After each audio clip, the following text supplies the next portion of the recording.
बिस्मिल्लाहिर्रहमानिर्रहीम। मेरा ये आज का मैसेज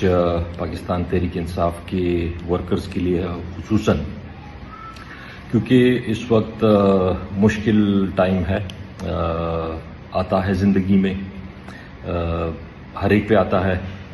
मुख्तलिफ पॉलिटिकल पार्टियों पे आया है, हर एक पे ज़िंदगी में आता है। लेकिन अगर हिम्मत करें, हौसला करें तो ये वक्त भी गुजर जाएगा इंशाअल्लाह। दूसरी बात यह है कि अगर आप दिल में क्लियर हों, हम कोई दहशतगर्द नहीं हैं, हम कोई गद्दार नहीं हैं, हमारे ऊपर कोई इंडिया के हम एजेंट नहीं हैं, पॉलिटिकल स्ट्रगल है, हम